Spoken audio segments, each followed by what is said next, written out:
Ngày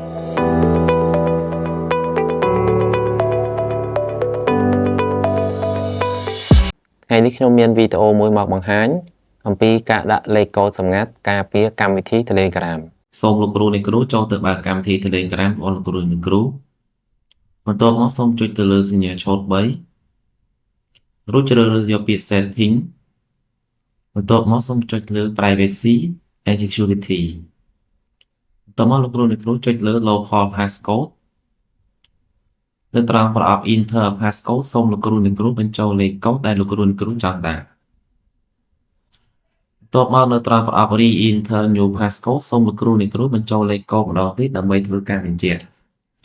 រួចចុចលើ Save Passcode ប៊ូតុងបន្ទាប់មកលោកគ្រូអ្នកគ្រូចុចទៅលើ Close ប៊ូតុងបន្ទាប់មកលោកគ្រូអ្នកគ្រូនឹងឃើញរូបសញ្ញាសោនៅលើកម្មវិធី Telegram របស់លោកគ្រូអ្នកគ្រូមានន័យថាលោកគ្រូអ្នកគ្រូបានដាក់លេខកូដសម្ងាត់ការពារកម្មវិធី Telegram របស់លោកគ្រូអ្នកគ្រូបានជោគជ័យដើម្បីធ្វើការចាក់សោកម្មវិធី Telegram សូមលោកគ្រូអ្នកគ្រូចុចទៅលើរូបសោពេលនោះកម្មវិធី Telegram របស់លោកគ្រូអ្នកគ្រូត្រូវបានចាក់សោដើម្បីអាចចូលប្រើប្រាស់កម្មវិធី Telegram របស់លោកគ្រូអ្នកគ្រូបានសូមលោកគ្រូអ្នកគ្រូបញ្ចូលលេខកូដដែលលោកគ្រូអ្នកគ្រូបានដាក់